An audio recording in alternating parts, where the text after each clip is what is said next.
रायपुर में सचिव मनोज जोशी ने सीएम विष्णुदेव साय से की मुलाकात। सीएम से लंबित मामलों के निराकरण को लेकर हुई चर्चा। रायपुर में उच्च स्तरीय कार्यशाला का हुआ आयोजन। सीएम विष्णुदेव साय ने कार्यशाला को किया संबोधित। रायपुर में राहुल गांधी ने की आदिवासी नेताओं से मुलाकात। वन मंत्री केदार कश्यप ने मुलाकात पर दिया बयान। कहा, आदिवासियों के हित की बात नहीं की राहुल।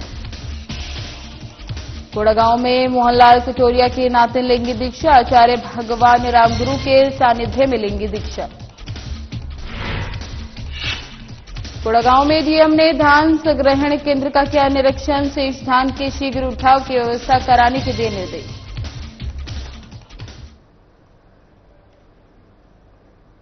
नमस्कार, मैं ज्योति निषाद। चलिए पढ़ते हैं खबरों की ओर। रायपुर में मुख्यमंत्री विष्णुदेव साय से विधानसभा परिसर स्थित कार्यालय में भारत सरकार के भूमि संसाधन विभाग के सचिव मनोज जोशी ने सौजन्य भेंट की। इस अवसर पर भू अभिलेख प्रणाली को सुदृढ़ करने पर भूमि संरक्षण में तकनीकी नवाचार को शीघ्र निराकरण को लेकर विस्तृत चर्चा हुई। बैठक में राजस्व मंत्री टंकाराम वर्मा उपस्थित रहे। वहीं मुख्यमंत्री विष्णुदेव साय ने कहा कि राज्य सरकार भू राजस्व दस्तावेजों को अद्यतन करने और आवश्यक सुधार के लिए पूरी प्रतिबद्धता के साथ कार्य कर रही है। उन्होंने कहा, राजस्व रिकॉर्ड जितने व्यवस्थित होंगे, राजस्व न्यायालयों में मामलों का निपटारा उतना ही शीघ्र और प्रभावी रूप से हो सकेगा। उन्होंने ये भी स्पष्ट किया कि भूमि अभिलेखों में सुधार संबंधित केंद्र सरकार की सभी पहल के साथ राज्य सरकार कंधे से कंधा मिलाकर चले, ताकि प्रणाली और अधिक प्रभावशाली व जनहितकारी बन सके। केंद्रीय भूमि संसाधन सचिव मनोज जोशी ने बताया कि छत्तीसगढ़ में भू अभिलेखों की स्थिति अपेक्षाकृत बेहतर है और राज्य सरकार के सक्रिय सहयोग से इसमें और अधिक सुधार लाया जा रहा है।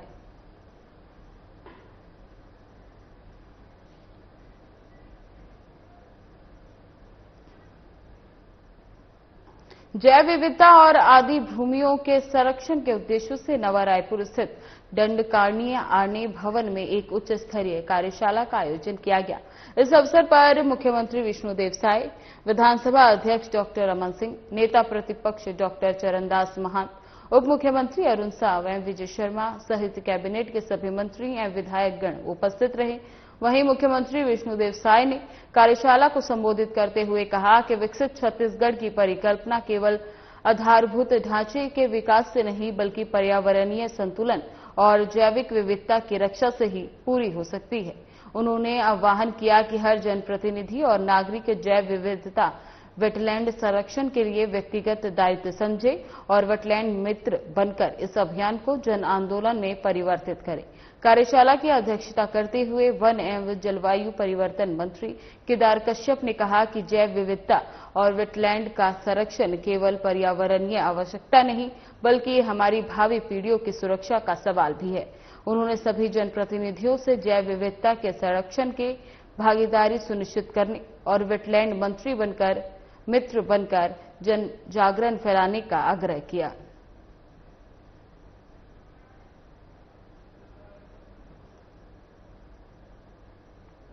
रायपुर में राहुल गांधी की आदिवासी नेताओं से मुलाकात पर वन मंत्री केदार कश्यप का बयान सामने आया, जहां केदार कश्यप ने कहा कि दीपक बैज छत्तीसगढ़ के कांग्रेस विधायकों को दिल्ली में युवराज राहुल गांधी को से ये न्याय योद्धा के रूप में पारदर्शित करता है। दीपक बैज और मोहर मरकाम इसके संदर्भ में आदिवासियों के हितों की बात कभी नहीं कर पाते थे। जिस तरीके से अत्याचार होता था, कभी उन्होंने प्रश्न नहीं उठाया और न ही आवाज उठाई।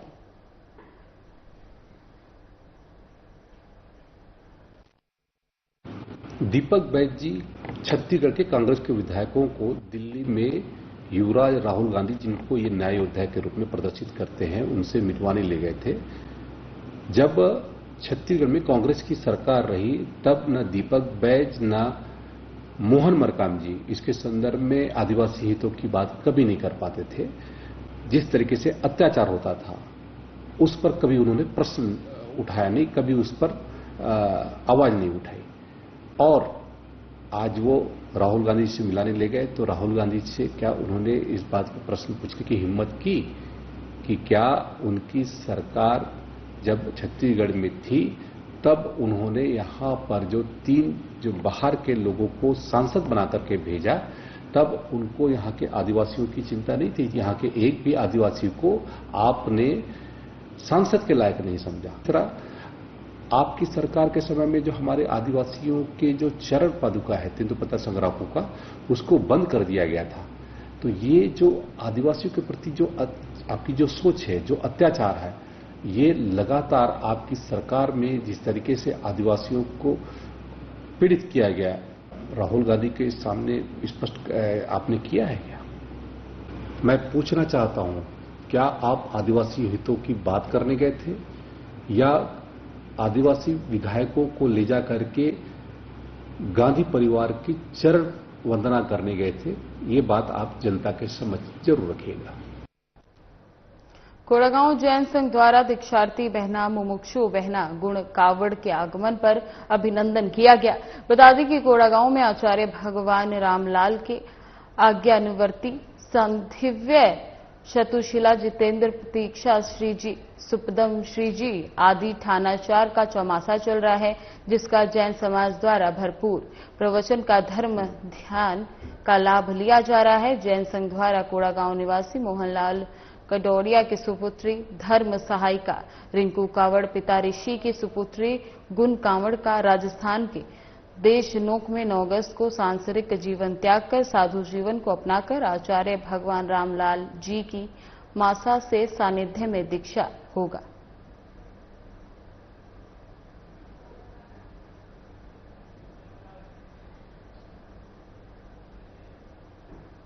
कोड़ागांव में कलेक्टर नुपुर राशि पन्ना ने आज पुलिस अधीक्षक वाई अक्षय कुमार के साथ ध्यान संग्रहण केंद्र पहुंचकर शेष धान के उठाव के संबंध में आवश्यक निर्देश दिए। इस दौरान उन्होंने संग्रहण केंद्र कोड़ागांव और जोबा में उठाव के लिए शेष धान की मात्रा की जानकारी ली और उठाव की समुचित व्यवस्था के लिए डीएमओ खाद्य अधिकारी को निर्देशित किया। वहीं उन्होंने शेष संग्रहित धान को बारिश से बचाव और उठाव की आवश्यक व्यवस्था कराने को कहा और संग्रहण केंद्र के मार्ग में सुधार कार्य करने को कहा ताकि वाहनों की आवाजाही में दिक्कत न हो। वहीं डीएमओ ने बताया कि धान संरक्षण केंद्र में 5,150 मैट्रिक टन धान शेष है। जोबा में 49,349 मैट्रिक धान उठाव के लिए शेष है। इस अवसर पर खाद्य अधिकारी नवीन श्रीवास्तव और डीएमओ सतीश नानवारे उपस्थित रहे।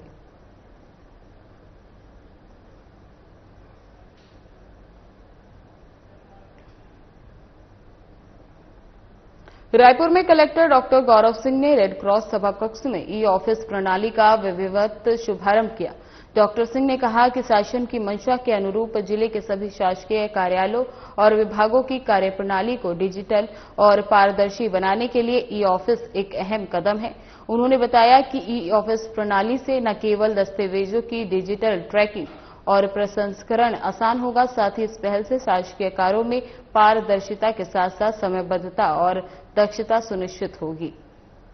इसके साथ ही कहा कि ई ऑफिस प्रणाली के सुचारू संचालन के लिए जिले में अधिकारियों और कर्मचारियों को प्रशिक्षण भी प्रदान किया गया है ताकि इस प्रणाली की गुणवत्तापूर्ण क्रियान्वयन सुनिश्चित किया जा सके।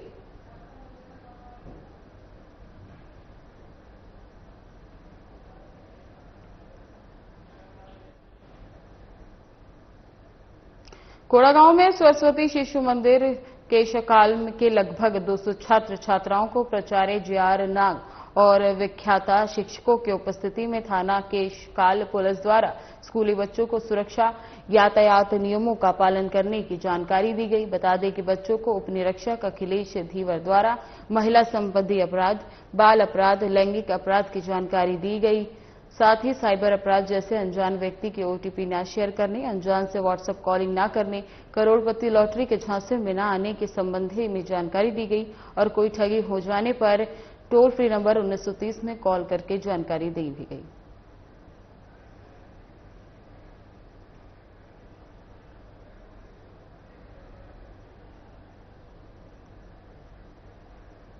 माउंट आबू से ब्रह्म कुमारी के पधारे हुए बीके भगवान भाई ने मॉडल स्कूल में नैतिक शिक्षा का महत्व विषय पर बोलते हुए कहा कि गुणवान और चरित्रवान बच्चे देश और समाज के लिए कुछ रचनात्मक कार्य कर सकते हैं।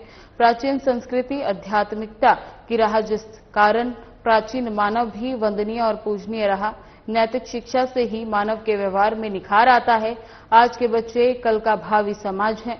अगर कल के भावी समाज को अच्छा देखना चाहते हैं तो वर्तमान के युवाओं को नैतिक सद्गुणों की शिक्षा के आधार से चरित्रवान बनाएं, तब समाज बेहतर बन सकता है। गुणवान और चरित्रवान बच्चे देश की सच्ची संपत्ति हैं। इसके साथ ही ब्रह्म कुमार भगवान भाई ने कहा कि हमारे मूल्य हमारी विरासत है। मूल्य की संस्कृति के कारण भारत की पूरे विश्व में पहचान है। इसलिए नैतिक मूल्य, मानवीय मूल्यों की पुनः स्थापना के लिए सभी को सामूहिक रूप में प्रयास करना चाहिए। सकारात्मक चिंतन का महत्व बताते हुए उन्होंने कहा कि सकारात्मक चिंतन से समाज में मूल्यों की खुशबू आती है, साथ ही जीवन की हर समस्याओं का समाधान होता है।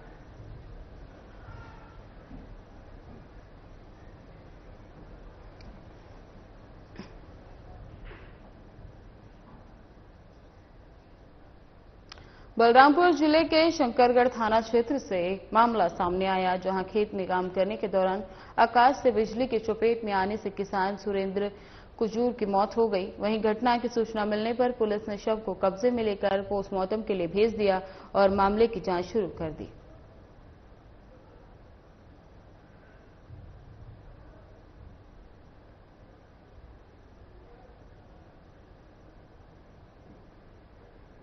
एमसीबी जिले के नगर पंचायत लेदरी और झगड़ाखंड को जोड़ने वाली मुख्य सड़क की हालत बेहद खराब हो चुकी है। 2 किलोमीटर लंबी सड़क SECL हसदेव क्षेत्र द्वारा 4 साल पहले बनवाई गई थी और पिछले साल इसका रिपेयरिंग कार्य भी किया गया था। बावजूद इसके अब हर 50 से 100 मीटर की दूरी पर बड़े बड़े गड्ढे बन गए हैं, जिससे लोगों को आवागमन में भारी परेशानी हो रही है। ये मार्ग न केवल नगर पंचायत को मनेंद्रगढ़ शहर से जोड़ता है, बल्कि रोजाना स्कूल, बसों, एम्बुलेंस और अधिकारियों को भी आने जाना इसी रास्ते से होता है। जिम्मेदार अधिकारियों के अनदेखे से सड़क की हालत दिन ब दिन बिगड़ती जा रही है। Civil staff officer Om Prakash Singh ने बताया कि 1 करोड़ रुपए की लागत से टेंडर निकाला गया है और बारिश के बाद निर्माण होगा। स्थानीय लोगों का कहना है कि अधिकारी शायद किसी बड़ी दुर्घटना का इंतजार कर रहे हैं।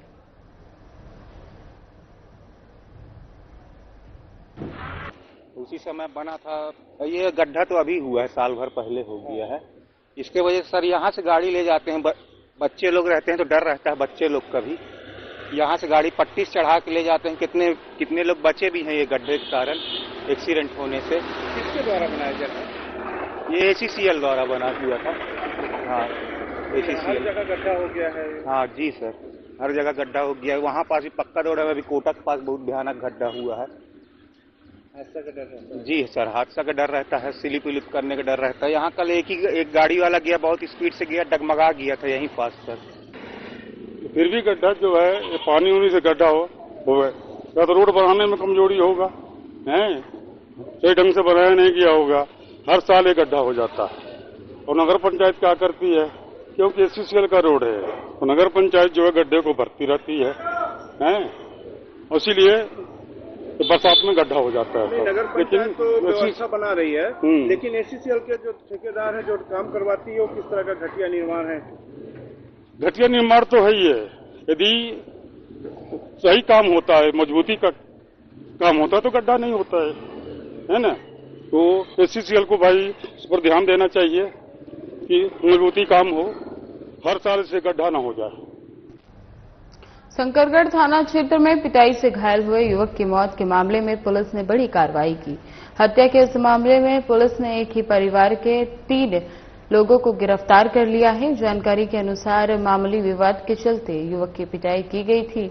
इसके बाद 2 बेटों ने अपने पिता के साथ मिलकर चचेरे भाई को डंडे से बेरहमी से पीटा था। गंभीर रूप से घायल युवक को इलाज के लिए अस्पताल ले जाया गया, लेकिन उपचार के दौरान उसकी मौत हो गई। घटना की सूचना मिलते ही शंकरगढ़ पुलिस मौके पर पहुंची और शव को पोस्टमार्टम के लिए भेज दिया। युवक की मौत के बाद परिजनों में कोलाहल मच गया। पुलिस ने हत्या का मामला दर्ज करते हुए आरोपी पिता और उसके 2 बेटे को गिरफ्तार कर लिया। फिलहाल तीनों आरोपियों से पूछताछ की जा रही है और आगे की जांच जारी है। गांव में घटना के बाद तनाव का माहौल है।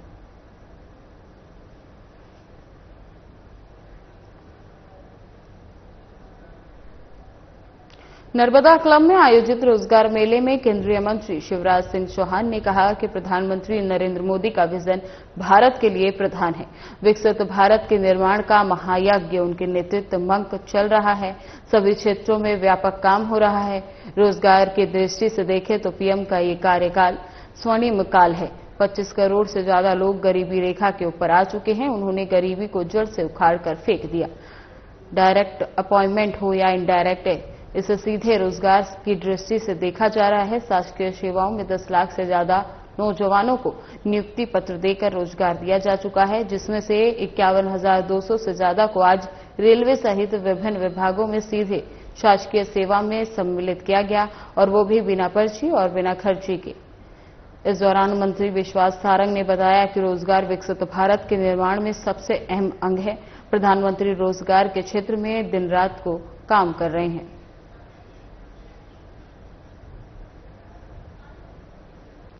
जनता का भला होगा तो उनके पेट में दर्द ही होगा। उन्होंने तो सालों तक सरकार में रहते हुए न किसान का भला किया, न इस देश का भला किया। अब यदि हमारी सरकार नरेंद्र मोदी जी के नेतृत्व में हर एक वर्ग के कल्याण में लगी है, तो टंगड़ी अड़ाकर इस तरह से हर एक योजना का विरोध करना, ये राहुल जी और कांग्रेस की आदत है। पर ये जनता है, सब समझती है कांग्रेस की इतनी बदतर स्थिति का कारण भी है। प्रधानमंत्री श्रीमान नरेंद्र मोदी जी का विजन भारत के लिए वरदान है। विकसित भारत के निर्माण का महायज्ञ उनके नेतृत्व में चल रहा है। सभी क्षेत्रों में बहुत व्यापक काम हो रहा है। रोजगार की दृष्टि से देखें तो मोदी जी का ये कार्यकाल स्वर्णिम काल है। 25 करोड़ से ज्यादा लोग गरीबी की रेखा के ऊपर आ चुके हैं।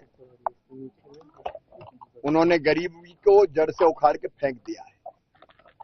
डायरेक्ट एम्प्लॉयमेंट हो या इनडायरेक्ट, अगर सीधे रोजगार की दृष्टि से देखें शासकीय सेवाओं में, तो 10 लाख से ज्यादा नौजवानों को ऐसे नियुक्ति पत्र देके रोजगार दिया जा चुका है।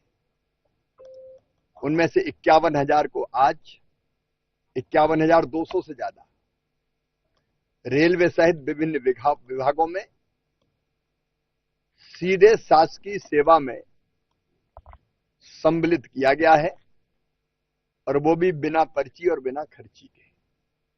मतलब पूरी तरह से ट्रांसपेरेंट, योग्यता के आधार पर। इन सब नौजवानों को बहुत शुभकामनाएं। ये रोजगार केवल इनके लिए नहीं है, विकसित भारत के निर्माण में ये भी प्रधानमंत्री जी के सहयोगी के रूप में दिन और रात काम करेंगे। और प्रधानमंत्री जी के इस विजन के लिए, इस सोच के लिए उनको बहुत बहुत धन्यवाद। हाँ नमस्कार। आज देश भर में रोजगार मेला का आयोजन किया जा रहा था। इसी क्रम में भोपाल मंडल में भी यहाँ पे रेलवे को संयोजक बनाया गया है। जैसा आप सबको मालूम है, यहाँ पे 267 लोगों का यहाँ पे आज नियुक्ति पत्र दिया गया है, जिसमें लगभग 200 रेलवे के हैं। ये कोटा मंडल से भी हैं, और यहाँ जो रेलवे वर्कशॉप है उसको भी इंक्लूड किया गया है। और बाकी अलग संस्थान भी हैं, जैसे बैंक के हैं, CISF है, बोटानिकल सर्वे है। तो यहाँ पे एक कार्यक्रम हुआ। यहाँ पे हमारे शिवराज सिंह जी चौहान आए थे, और भी यहाँ पे गणमान्य अतिथि आए थे। तो एक अच्छा कार्यक्रम हुआ। लोगों को एक प्रोत्साहन भी मिला कि लोगों ने, प्रधानमंत्री जी ने भी अपना वक्तव्य दिया। तो एक सब लोगों को एक एनकरेजमेंट मिला है, और एक देश सेवा और देश के लिए अपना योगदान देने का भी एक उन्हें अनुसरण करने का एक अच्छा बताया गया है, और वो आशा करते हैं कि इस पे वो चलेंगे। जैसे नालायक, देशद्रोही और इस देश में सांप्रदायिकता को तनाव पैदा करने वाले लोग कई हैं। मैं वहां की सरकार को बहुत बधाई और धन्यवाद देता हूं कि बहुत अच्छी पहल की, और अब उसको तोड़ा भी जा रहा है, कुचला भी जा रहा है, और अपराध के तहत जेलों में सड़ाया भी जाएगा। हिंदुस्तान में फिर से कोई जंगूर बाबा पैदा ना हो, फिर से औरंगजेब जैसा अपराधी पैदा ना हो, जिसने बेटियों के साथ दुष्कर्म किया, जिसने बेटियों का धर्मांतरण किया, जिसने बेटियों को बेचा भी। ऐसा पापी, ऐसा घिनौना कृत्य करने वाले अपराधियों को जिस तरह की सजा उत्तर प्रदेश सरकार दे रही है, मैं उत्तर प्रदेश की सरकार को इस नेक कार्य के लिए और वहां के, और उसने सब जाति, अनुसूचित जाति, जनजाति, कोई भी हिंदू समाज का वर्ग रहने नहीं दिया। उसने बोलियां लगा दी, बेटियों की कीमत लगा कर बेटियों को बेचा गया और उन बेटियों के साथ दुष्कर्म किया गया है। ऐसे अपराधी को तोड़ा और कुचला जा रहा है। ऐसे अपराधी देश के किसी भी कोने में जहां जहां हों, मेरी सभी सरकारों से करबद्ध प्रार्थना है कि ऐसे अपराधियों को ढूंढो, उनके साम्राज्य को उखाड़ो, उनको तोड़ो और उनको दुनिया को बताओ कि अब इस तरह का अपराध घिनौना कृत्य था, है और ये भारत में किसी भी कीमत पर बर्दाश्त नहीं किया जाएगा। इस तरह का इस्लाम परोसने का जो धंधा लोग कर रहे हैं, उनके हाथ पैर तोड़ना जरूरी है। खंडवा के जामनी गुज्जर स्थित कन्या शिक्षा परिसर में मंत्री डॉक्टर विजय शाह ने छात्राओं संग संवाद किया और भोजन किया और उनकी समस्याएं सुनी। मंत्री ने smart class, digital board, Shalini app, रोजगार और खेल प्रशिक्षण जैसे नवाचारों की घोषणा की। उन्होंने कहा कि छात्राएं पढ़ाई पर ध्यान दें, बाकी जिम्मेदारी सरकार की है। आत्मनिर्भरता को बढ़ावा देने पर जोर देते हुए उन्होंने छात्राओं को हर संभव सहयोग का भरोसा दिलाया। इस मौके पर उन्होंने परिसर का निरीक्षण भी किया और व्यवस्थाओं को बेहतर बनाने के निर्देश दिए।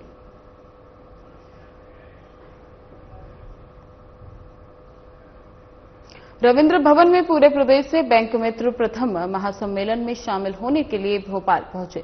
इस दौरान बैंक एम्प्लॉइज एसोसिएशन के अध्यक्ष वीके शर्मा ने बताया कि यहां सभी बैंक मित्र अपनी समस्याओं के बारे में मंथन कर रहे हैं। समस्याओं का निराकरण कैसे किया जाए और उनके निराकरण के लिए क्या आंदोलन होगा, उस पर चर्चा कर रहे हैं। बैंक मित्रों का सवाल है तो आप बैंक मित्रों की बात सुन लीजिए। शायद हिंदुस्तान में इससे ज्यादा शोषण कहीं नहीं हो रहा। हाल ही में 9 जुलाई को राष्ट्रव्यापी हड़ताल हुई, जिसमें 25 करोड़ कामगार, मजदूर और कर्मचारियों ने भाग लिया। इस वक्त बैंकों में 140 लाख करोड़ रुपए जमा हैं और इन बैंकों में गत वर्ष 1,80,000 करोड़ रुपए मुनाफा कमा लिया है। वर्तमान में बैंकों में करीब 2 लाख पद रिक्त पड़े हैं और हमारी जो हड़ताल हुई थी उसमें हमारी यही मांगे थी कि सरकार हर साल 2 करोड़ लोगों को रोजगार देगी। आज बैंकों में करीब 13 लाख बैंक मित्र शोषण का शिकार हैं।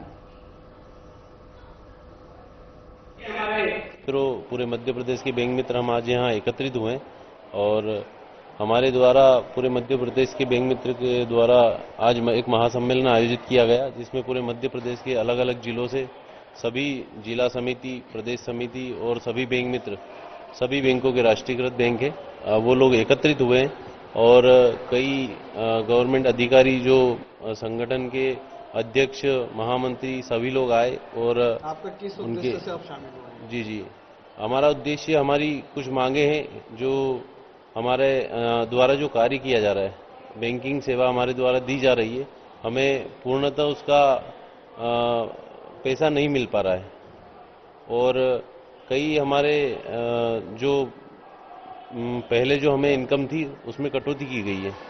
मध्य प्रदेश के हजारों की संख्या में बैंक मित्र यहाँ उपस्थित हुए हैं और ये अपनी समस्याओं के बारे में यहाँ मंथन कर रहे हैं और समस्याओं का निराकरण कैसे किया जाएगा या इनके निराकरण के लिए क्या आंदोलन होगा, उसके ऊपर चर्चा कर रहे हैं। जहां तक बैंक मित्र का सवाल है, यदि आपको एक्सप्लॉइटेशन देखना है तो आप बैंक मित्रों की बात सुन लीजिए। शायद हिंदुस्तान में इससे ज्यादा घोर शोषण कहीं नहीं हो रहा होगा। अभी हाल ही में 9 जुलाई को राष्ट्रव्यापी हड़ताल हुई, जिसमें करीब 25 करोड़ मजदूर, कामगार, कर्मचारी, अधिकारियों ने भाग लिया, जिसमें बैंक कर्मचारी अधिकारी भी शामिल थे। बैंकों में आज करीब 140 लाख करोड़ रुपए जमा है और इन बैंकों ने गत वर्ष 1,80,000 करोड़ रुपए मुनाफा कमा कर दिया है। कि प्रधानमंत्री की जनधन योजना, मोदी जी की जनधन योजना, जिसका कि record Guinness world of record में जो नाम दर्ज है, वो इन्हीं बैंक मित्रों के कारण है। आज ग्रामीण क्षेत्र के अंदर जो देश के अंतिम व्यक्ति तक बैंकिंग की सुविधा पहुंचा रहे हैं, वो ये बैंक मित्र हैं। लेकिन इन बैंक मित्रों की आज की तारीख में स्थिति ये हो चुकी है कि अति गरीबी के नीचे पहुंच चुके हैं। उसका एक ही कारण है कि सरकार ने बैंक मित्र और बैंकों के बीच में बिचौलिया ठेकेदारी प्रथा चालू कर दी है। बैंक मित्र रात दिन मेहनत करता है। मान के चलिए बैंक मित्र ने 50,000 रुपए का काम करा तो ये कंपनियां मात्र उसको देंगी 5,000 महीना, बाकी 45,000 रुपए ये कंपनियां खा जाती हैं। और ये कंपनियां इतनी मनमानी करती हैं कि बैंक मित्रों को तीज त्योहार पर भी। फिलहाल बुलेटिन में बस इतना ही। बने रहे हमारे साथ। नमस्कार।